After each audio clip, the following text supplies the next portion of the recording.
Halo, rekan-rekan pembelajar dimanapun Anda berada, masih bersama saya, Netina Tarida Marpaung, SEMM. Saat ini saya akan memberikan materi pembelajaran tentang bagaimana cara membedah artikel ilmiah. Baiklah, rekan-rekan pembelajar, saya akan coba share materinya, bagaimana cara membedah artikel ilmiah. Baik, tujuan daripada presentasi ini sebenarnya adalah memberikan pemahaman tentang dasar artikel ilmiah, memahami definisi dan struktur, membantu dalam penulisan dan pengkajian artikel.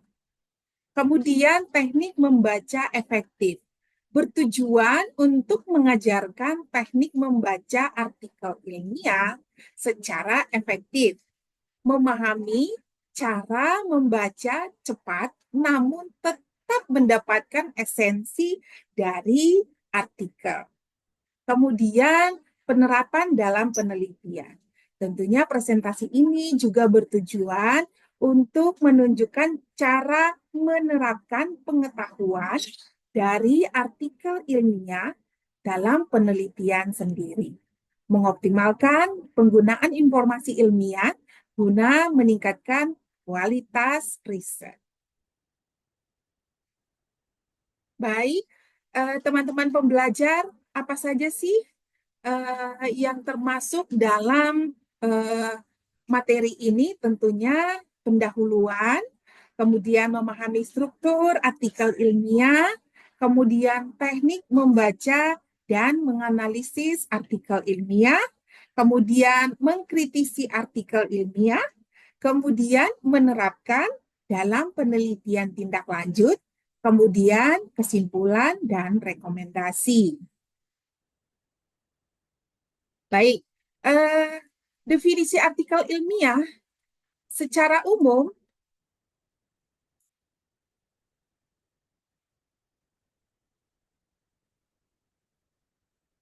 baik, definisi artikel ilmiah secara umum, artikel ilmiah adalah tulisan yang sistematis dan sahih berdasarkan hasil penelitian atau kajian kritis. Artikel juga ditujukan untuk menyampaikan informasi baru atau memperbaiki informasi yang telah ada. Struktur artikel ilmiah umumnya meliputi pendahuluan, metode, hasil, diskusi, dan juga simpulan. Setiap bagian memiliki perannya masing-masing dalam menyampaikan penelitian secara komprehensif. Kemudian tujuan artikel ilmiah. Salah satu tujuan utama adalah menyebarkan pengetahuan baru ke komunitas ilmiah. Artikel ilmiah juga bertujuan untuk mendapatkan validasi dari peer review dan meningkatkan kredibilitas penulis. Pentingnya membaca artikel ilmiah. Membaca artikel ilmiah merupakan bagian penting dari studi literatur dalam kegiatan akademis.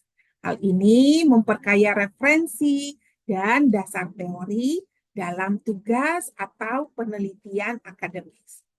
Kemudian, pentingnya membaca artikel ilmiah itu tentunya untuk meningkatkan pengetahuan.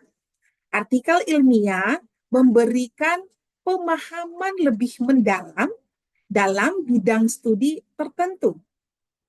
Membaca secara rutin mengupdate pengetahuan tentang perkembangan terbaru dalam disiplin ilmu. Kemudian pentingnya artikel ilmiah adalah untuk menjadi dasar dalam penelitian lain.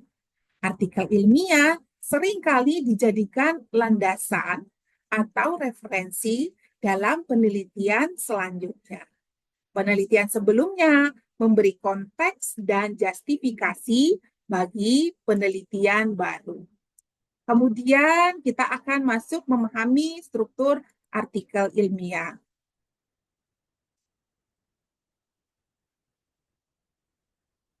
Sorry. Kita, oke. Oke, bagian utama artikel ilmiah tentunya adalah abstrak. Apa sih itu abstrak? Ringkasan singkat dari seluruh artikel. Jadi abstrak itu merupakan ringkasan singkat dari seluruh artikel, mengandung tujuan penelitian, metode, hasil, dan kesimpulan. Nah, biasanya abstrak itu kurang lebih antara 100 sampai 250 kata, tergantung ketentuan atau kaidah-kaidah daripada eh, penelitian atau jurnal tersebut. Kemudian pendahuluan, latar belakang masalah yang diteliti. Nah, jadi dalam suatu penelitian harus ada tuh latar belakang masalah apa yang akan diteliti. Kemudian rumusan masalah dan tujuan penelitian. Setelah kita mempelajari latar belakang masalah yang akan kita teliti, dari latar belakang tersebut kita akan merumuskan masalah ataupun tujuan daripada penelitian kita. Kemudian signifikansi penelitian dan tinjauan literatur singkat. Kita harus membuat signifikansi penelitian atau tinjauan literatur singkat. Misalnya, menurut si Anu pada tahun sekian-sekian hasil penelitiannya ini berpengaruh terhadap ini misalnya. Itu salah satu contoh. Kemudian metodologi. Desain penelitian yang dilakukan ataupun teknik pengumpulan dan analisis data. Nah, alasan pemilihan metode tertentu harus ada alasannya. Kita harus melihat dulu landasan teorinya sehingga ketemulah metode apa yang akan kita gunakan dalam menganalisis penelitian kita. Ya. Kemudian bagian pendukung dalam artikel. Pentingnya tinjauan pustaka. Tinjauan pustaka itu adalah ringkasan dari penelitian-penelitian terdahulu yang kita kutip. Ya, jadi ringkasan dari penelitian terdahulu kita mengutip penelitian itu, nantinya kita akan memasukkan penelitian itu di daftar pustaka. Kemudian gap penelitian yang ditentukan, teori dan konsep yang mendukung penelitian. Nah, dari daftar pustaka ini nanti kita akan melihat bagaimana gap penelitiannya, kemudian teori dan konsep yang mendukung penelitian. Kemudian hasil dan pembahasan. Hasil dan pembahasan itu tentunya adalah paparan data yang diperoleh dari penelitian. Kemudian interpretasi data dengan argumentasi yang mendukung, kemudian perbandingan hasil dengan penelitian sebelumnya. Jadi pentingnya perbandingan hasil itu, kita harus melihat hasil penelitian si A berbeda dengan hasil penelitian si B, kemudian kita bandingkan dengan hasil penelitian kita, apakah sejalan atau bertolak belakang. Ada kemudian analisisnya nanti setelah kita melihat perbandingan hasil penelitian tersebut. Kemudian kesimpulan. Kesimpulan itu tentunya berisi rangkuman temuan-temuan penting penelitian. Kemudian implikasi teoritis dan praktis, serta saran untuk penelitian lanjutan. Jadi biasanya di bagian belakang dari sebuah artikel ilmiah itu berisi simpulan yang berisi ringkasan atau temuan-temuan penting dalam penelitian kita, kemudian implikasi teoritis dan praktis, kemudian saran apa yang akan kita berikan untuk peneliti selanjutnya. Ya. Kemudian referensi dan lampiran. Cara menyusun daftar pustaka. Saat ini kita sudah dimanjakan dengan teknologi yang cukup untuk memudahkan kita bagaimana cara menyusun daftar pustaka. Nah, berbagai aplikasi-aplikasi untuk menyusun daftar pustaka secara otomatis yang sangat memudahkan kita untuk menyusun daftar pustaka dari sebuah artikel penelitian. Biasanya kalau kita secara manual membuat daftar pustaka, itu kadang ada yang kelewat. Kita sudah mengutip di dalam isi artikel, kemudian kita lupa menyematkan judul atau referensi daripada daftar pustaka itu di bagian daftar pustakanya atau referensinya. Kadang seperti itu. Jadi untuk menghindari terlewatnya daftar pustaka yang kutipan yang akan kita masukkan, maka kita lebih baik menggunakan aplikasi untuk menyusun daftar pustaka. Format penulisan yang sesuai dengan gaya referensi yang digunakan. Nah, berbeda-beda jurnal biasanya berbeda-beda tata cara menggunakan format penulisan atau gaya daftar pustaka yang digunakan. Nah, biasanya yang digunakan artikel atau jurnal-jurnal ilmiah itu menggunakan metode APA style atau American Psychological Association style. Ya, biasanya seperti itu, tapi tergantung terhadap jurnalnya masing-masing. Kemudian urutan penyusunan berdasarkan alfabetis atau numeral. Jadi, kalau kita menggunakan aplikasi daftar pustaka, tanpa kita urutkan pun itu sudah terurut secara otomatis. Jadi kita nggak capek-capek lagi untuk mengurutkan, oh ini A, B, C, D. Nggak seperti itu ya. Kemudian penyertaan informasi lengkap dari sumber referensi. Jadi seperti yang saya bilang tadi, kadang ada kelewat nih. Oh, tadi penelitian si Anu sudah ada saya kutip loh, kemana nih? Nah, untuk dalam menggunakan aplikasi daftar pustaka yang otomatis itu nggak ada kejadian seperti itu lagi. Kemudian pentingnya lampiran. Nah, lampiran itu apa sih? Tentunya lampiran itu menyediakan data tambahan yang mendukung penelitian. Nah, misalnya dalam sebuah skripsi ataupun tesis disertasi, tentunya memiliki data penelitian. Nah, data penelitian ini dilampirkan di belakang. Di belakang tentunya ada berbentuk tabel, diagram, atau instrumen penelitian. Nah, ini memudahkan pembaca dalam memahami data penelitian kita. Apakah penelitian kita itu menggunakan penelitian kuesioner ataukah menggunakan penelitian data sekunder.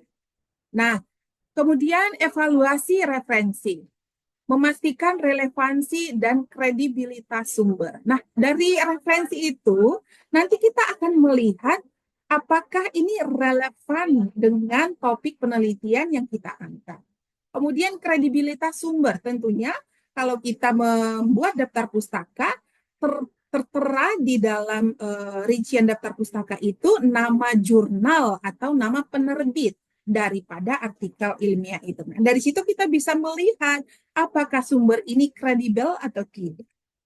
Kemudian pemeriksaan kesesuaian dengan topik penelitian. Seperti yang saya sebutkan tadi, apakah ini sesuai? Jangan-jangan isinya adalah A, daftar pustakanya udah Z. Jadi nggak nyambung gitu. Kemudian menghindari plagiarisme dan menjaga originalitas. Ya. Kemudian teknik membaca dan menganalisis artikel ilmiah. Teknik membaca awal, membaca abstrak. Membaca abstrak itu tentunya kita mengidentifikasi tujuan utama penelitian, kemudian merangkum metode yang digunakan dalam penelitian, kemudian memahami hasil utama yang dicapai dalam penelitian, kemudian menyimpulkan relevansi penelitian terhadap bidang tertentu. Nah, kalau kita mau menyusun atau membuat suatu artikel ilmiah, kita baca dulu nih abstraksi dari penelitian-penelitian terdahulu. Apakah tujuan utamanya penelitian itu relevan dengan tujuan kita? Kemudian metode apa yang mereka gunakan? Apakah kita bisa menggunakan metode tersebut? Nah, dengan membaca abstrak yang secara singkat ini, kita bisa menentukan apakah artikel itu bisa kita kutip atau relevan dengan penelitian yang akan kita buat. Nah, kemudian membaca pendahuluan dan kesimpulan. Mengidentifikasi konteks dan latar belakang penelitian. Setelah kita membaca pendahuluan, tentunya kita bisa mengidentifikasi konteks dan latar belakang penelitiannya apa. Apakah sejalan dengan yang akan kita teliti. Nah, bisa juga penelitian terdahulu kita gunakan sebagai latar belakang penelitian kita. Itu dari gap-gap penelitian terdahulu ya. Kemudian mengetahui masalah penelitian yang ingin dipecahkan. Memahami kontribusi utama yang diberikan oleh penelitian. Kemudian melihat implikasi penelitian terhadap teori atau praktik yang. Sekarang mengidentifikasi tujuan penelitian. Gunanya apa sih mengidentifikasi tujuan penelitian itu? Tentunya menggali pertanyaan penelitian utama yang diajukan. Kemudian memahami hipotesis yang diuji dalam penelitian. Kemudian melihat relevansi tujuan penelitian terhadap masalah yang lebih besar. Kemudian menelusuri poin-poin penting yang ingin dicapai oleh peneliti. Teknik membaca mendalam. Nah, seperti apa sih teknik membaca mendalam itu? Tentunya adalah memahami metodologi, mengidentifikasi desain penelitian yang digunakan, kemudian memahami proses pengumpulan data dan alat yang digunakan, menjelaskan analisis data yang dilakukan, kemudian menilai validitas dan reliabilitas dari hasil penelitian. Nah, kita harus memahami metodologi daripada penelitian-penelitian tersebut. Supaya apa? Supaya kita bisa menggunakan metodologi apa yang cocok atau yang sesuai dengan penelitian yang akan kita teliti. Kemudian, menganalisis hasil dan pembahasan. Nah, di dalam menganalisis hasil dan pembahasan ini, kita bisa meringkas hasil utama yang disajikan dalam penelitian, menilai interpretasi hasil oleh peneliti, kemudian mengidentifikasi keterbatasan yang dilaporkan dalam pembahasan, meninjau rekomendasi untuk penelitian lebih lanjut. Nah, dari sebuah artikel ilmiah yang sudah dipublikasi oleh peneliti terdahulu, kita bisa menilai apakah kita bisa meneliti topik tersebut untuk penelitian kita lebih lanjut. Kemudian mengkritisi simpulan. Menilai apakah kesimpulan yang diambil sesuai dengan hasil yang didapat. Kita bisa melihat hasil dan pembahasan bagaimana, simpulan dituliskan bagaimana, kita bisa melihat. Mengkritisi logika dan argumen yang digunakan dalam kesimpulan. Kemudian mempertimbangkan adanya bias dalam kesimpulan penelitian. Kemudian mendeskripsikan implikasi kesimpulan terhadap penelitian masa depan. Nah, pencatatan dan pembandingan. Nah, membuat catatan penting. Dalam membedah artikel ilmiah itu, kita harus membuat catatan-catatan penting. Untuk apa? Tentunya adalah untuk mencatat poin-poin utama dari setiap bagian artikel.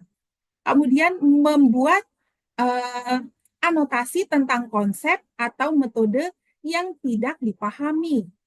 Kemudian mengidentifikasi kutipan penting yang dapat digunakan dalam penelitian kita sendiri.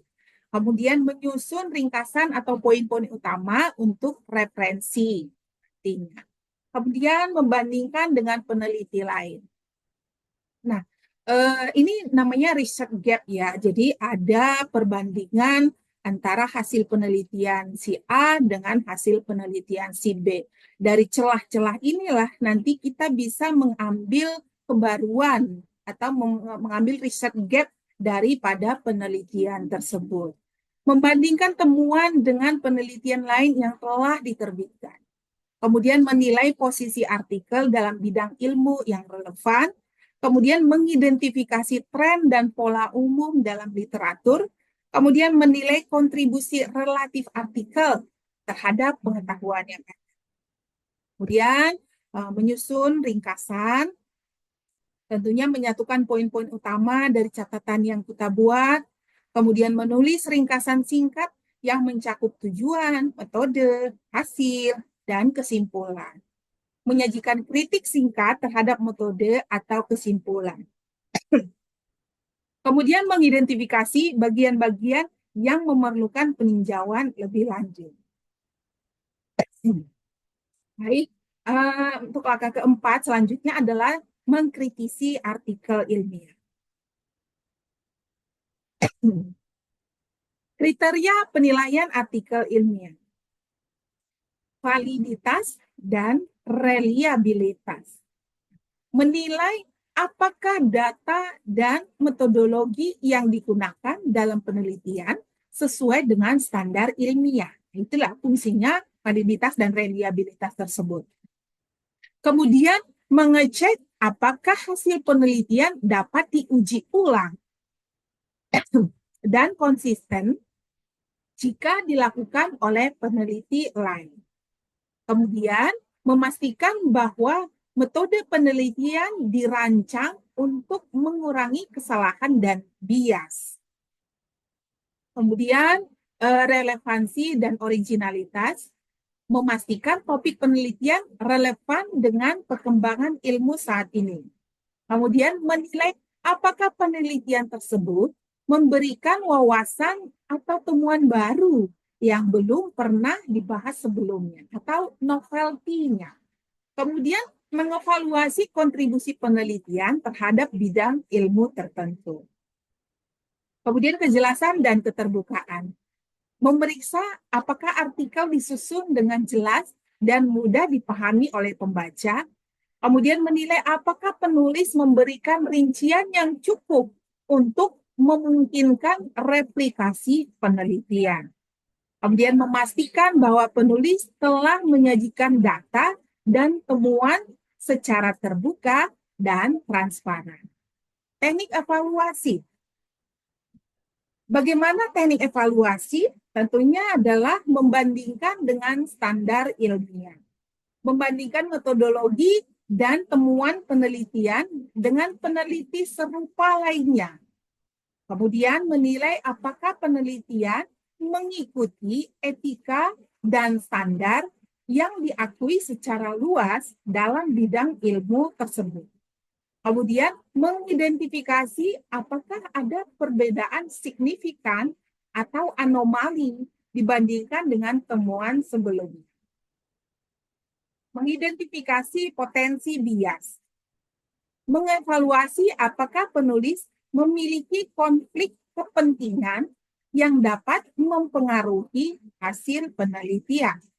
Kemudian menilai apakah ada kesalahan dalam desain penelitian yang bisa menyebabkan bias. Kemudian mengidentifikasi jika ada seleksi data atau interpretasi yang memihak. Kemudian menguji validitas temuan, tentunya memeriksa apakah hasil penelitian didukung oleh data yang akurat dan metodologi yang tepat. Kemudian mengevaluasi apakah penulis telah menggunakan analisis statistik yang sesuai. Kemudian mengecek apakah temuan penelitian bisa diterapkan atau diuji dalam konteks yang berbeda. Nah, mengajukan kritik konstruktif. Nah, menyusun pertanyaan kritis. Menyiapkan pertanyaan yang menyoroti bagian artikel yang kurang jelas atau bermasalah. Kemudian, mengfokuskan pada bagaimana data dan temuan bisa lebih baik dijelaskan atau divalidasi. Kemudian menentukan apakah ada area tambahan yang perlu diteliti lebih lanjut. Nah, memberikan masukan yang membangun. Menyediakan saran untuk memperkuat metodologi atau analisis yang digunakan dalam penelitian. Nah, kita memberikan ruang kepada pembaca untuk memberikan saran untuk memperkuat metodologi kita atau analisis. Makanya dalam sebuah artikel ilmiah kita mencantumkan email kita supaya bila mana pembaca ingin memberikan saran bisa menghubungi kita lewat email tersebut. Menunjukkan kesalahan atau kekurangan dengan sikap yang mendukung perbaikan. Misalnya ada kesalahan atau kekurangan, kita bisa memberikan argumen yang mendukung perbaikan. Kemudian merekomendasikan literatur tambahan atau pendekatan alternatif yang bisa digunakan. Menawarkan solusi dan ide baru. Menyusun solusi yang praktis untuk mengatasi kelemahan atau kekurangan dalam artikel. melontarkan ide-ide baru yang dapat memperluas penelitian atau memperdalam analisis, mengusulkan kolaborasi atau pendekatan interdisipliner untuk penelitian lanjutan. Kemudian langkah yang kelima, penerapan dalam penelitian tindak lanjut. Nah, mengadaptasi teknik penelitian. Nah, penentuan topik penelitian. Langkah pertama, tentunya kita membuat topik penelitian. Topik penelitian ini adalah mengidentifikasi kesenjangan atau gap dalam literatur yang ada. Menentukan fokus berdasarkan minat dan keahlian. Misalnya kita sudah meneliti atau mengidentifikasi penelitian-penelitian terdahulu. Nah, fokus kita di mana nih? Minat dan keahlian kita di mana nih? Misalnya seperti saya sendiri, saya minat dan keahliannya di bidang manajemen keuangan. Nah, kemudian mengembangkan pertanyaan penelitian yang spesifik. Jadi pertanyaan penelitian ini harus spesifik, tidak boleh ngambang. Supaya apa? Supaya memudahkan kita untuk menjawab ataupun menganalisis penelitian tersebut nantinya. Kemudian langkah selanjutnya adalah pengumpulan data. Setelah kita tentukan tadi topiknya, langkah selanjutnya kita mengumpulkan data. Memilih metode pengumpulan data yang sesuai. Kemudian menggunakan instrumen yang valid dan reliable. Jadi nanti setelah data ini terkumpul, kita menguji data tersebut dengan menggunakan instrumen yang valid dan reliable. Menyusun rencana pengumpulan data yang terstruktur. Kemudian tahap analisis data. Menggunakan perangkat lunak analisis data yang tepat. Nah, saat ini sangat-sangat banyak ya perangkat lunak atau aplikasi-aplikasi analisis data yang bisa kita gunakan untuk menganalisis data kita secara cepat dan juga secara akurat. Kemudian menerapkan teknik statistik yang relevan. Jadi dalam menganalisis data itu kita harus tepat dalam menentukan teknik statistik apa nih yang kita akan gunakan. Menginterpretasikan hasil analisis dengan jelas. Kemudian langkah selanjutnya adalah penulisan artikel ilmiah. Nah, outputnya tentunya kita menulis artikel ilmiah. Langkah yang pertama, menyusun rancangan awal. Nah, menentukan struktur artikel secara sistematis. Nah, struktur atau sistematikanya seperti apa? Kita membuat sistematikanya tergantung pada panduan-panduan dalam jurnal ataupun dalam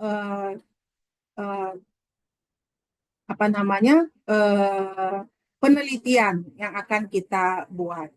Membuat outline draft awal, kemudian mengumpulkan referensi yang mendukung. Nah, itu sudah kita lakukan, mencari artikel yang relevan, kemudian membuat outline atau draftnya. Kemudian teknik penulisan yang baik. Tentunya teknik penulisan yang baik itu harus menggunakan bahasa yang jelas dan ringkas. Jangan bertele-tele ya. Jadi harus menggunakan bahasa yang jelas, ringkas, dan ilmiah. Berbeda dengan bahasa kita sehari-hari ya, dengan bahasa penulisan artikel ilmiah. Menyusun argumen dengan logis dan koheren. Kemudian menghindari plagiarisme dan mencantumkan sumber. Seperti yang kita jelaskan tadi, bahwa bila mana kita mengutip topik ataupun mengutip kalimat dari artikel-artikel sebelumnya, kita harus mencantumkan sumbernya supaya menghindari plagiarisme. Nah, kemudian proses review dan revisi. Meminta umpan balik dari rekan sejawat. Bila mana kita sudah selesai membuat artikel itu, kita lakukan proses review dan revisi. Bila mana kita seorang mahasiswa, tentunya kita meminta review dan revisi dari dosen pembimbing kita. Kemudian melakukan revisi berdasarkan saran yang diterima.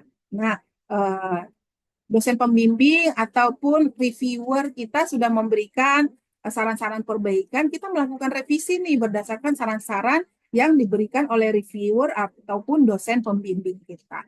Mengecek ulang tata bahasa dan format penulisan. Bila mana ada yang salah-salah tata bahasanya, kita cek lagi supaya apa? Supaya kalimat-kalimat yang kita gunakan sesuai dengan kaidah. Kemudian penyajian hasil penelitian menggunakan slide yang menarik dan informatif. Nah, kita bisa menggunakan PPT ataupun slide yang menarik untuk menampilkan informasi penting daripada artikel ilmiah kita. Menyusun naskah presentasi yang terstruktur. Kemudian menyesuaikan durasi presentasi dengan waktu yang tersedia. Nah, dalam ini ya, apabila kita mempresentasikan hasil-hasil penelitian kita, baik itu kita mengerjakan skripsi, tesis, ataupun disertasi, itu ada durasi presentasi kita nantinya di depan dosen penguji kita. Jadi harus disesuaikan nih. Jangan sampai durasi yang disediakan itu hanya 15 menit, presentasi kita panjang sekali. Jadi harus bisa disesuaikan ya. Mempraktikkan teknik vokal dan intonasi yang tepat. Jadi dalam menyampaikan presentasi itu ya kita harus mempraktikkan teknik vokal atau intonasi yang tepat supaya apa? Supaya menarik audiens yang mendengarkan presentasi kita. Kemudian mengendalikan bahasa tubuh dan gerak tangan. Kemudian membuat interaksi yang baik dengan audiens. Nah, kemudian langkah selanjutnya adalah interaksi dengan audiens, menjawab pertanyaan dengan tenang dan jelas. Jadi jangan kita gugup bila mana ada audiens yang bertanya atau dosen penguji yang melontarkan pertanyaan. Kemudian mendengarkan kritik dan saran secara konstruktif. Menggunakan interaksi untuk memperdalam diskusi. Kemudian kesimpulan dan rekomendasi.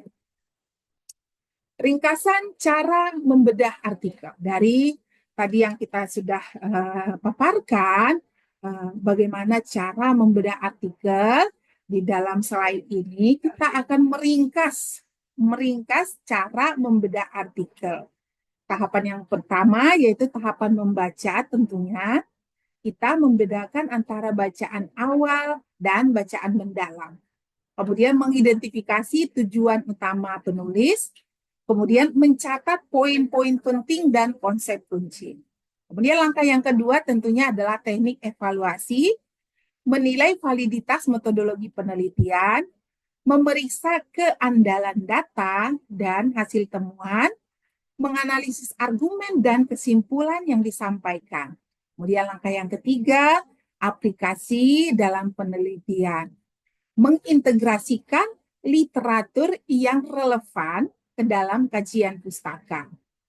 Kemudian mencari celah pengetahuan dan peluang penelitian lebih lanjut. Menggunakan pendekatan yang sudah terbukti dalam penelitian sendiri. Saran untuk pembaca. Yang pertama, mengembangkan kebiasaan membaca. Jadi kita seorang peneliti harus membiasakan membaca penelitian-penelitian ilmiah. Meluangkan waktu secara teratur untuk membaca artikel ilmiah.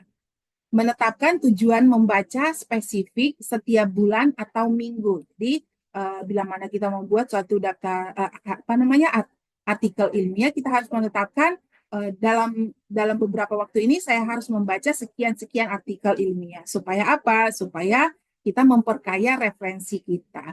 Membuat ringkasan atau catatan untuk setiap artikel yang dibaca. Jadi setelah kita membaca artikel itu, kita buat nih ringkasannya apa. Kemudian langkah kedua, bergabung dalam komunitas ilmiah. Nah, saat ini banyak webinar-webinar atau seminar atau konferensi terkait bidang penelitian. Kalian bisa mengikuti seminar tersebut, nantinya bisa memperkaya wawasan kalian untuk bagaimana membuat suatu artikel ilmiah yang baik dan benar. Berpartisipasi dalam diskusi dan grup penelitian online atau offline. Kemudian terlibat dalam kolaborasi penelitian dengan peneliti lain. Nah, ini kita awalnya itu kolaborasi dulu nih dengan peneliti-peneliti yang sudah lebih berpengalaman sebelumnya. Nantinya dari situ kita punya pengalaman dan Kemudian kita bisa membuat penelitian sendiri atau penelitian dengan penulis pertamanya adalah kita sendiri. Kemudian langkah ketiga, terus mengikuti perkembangan riset. Misalnya kita berlangganan jurnal ilmiah nih yang terkemuka dan sumber daya digital. Saat ini kan banyak nih jurnal-jurnal ilmiah terkemuka yang bisa kita akses. Kemudian menggunakan alat bantu seperti alert email atau RSS feed untuk penelitian terbaru. Kemudian membaca ulasan atau meta analisis untuk informasi ringkas tentang perkembangan terbaru. Baik, itulah materi yang kita pelajari dalam materi ini tentang bagaimana cara membedah artikel ilmiah. Semoga dengan materi yang dipaparkan ini kita mendapatkan pengetahuan sedikit atau wawasan sedikit tentang bagaimana cara membedah artikel ilmiah yang tentunya berguna atau bermanfaat bila mana kita akan membuat artikel ilmiah nantinya. Baik, terima kasih sudah mengikuti ataupun menyaksikan video ini. Bila mana Anda ingin memberikan saran-saran yang konstruktif, yang membangun, monggo saya meminta atau memohon kepada teman-teman untuk memberikan saran di kolom komentar. Terima kasih. Sampai jumpa.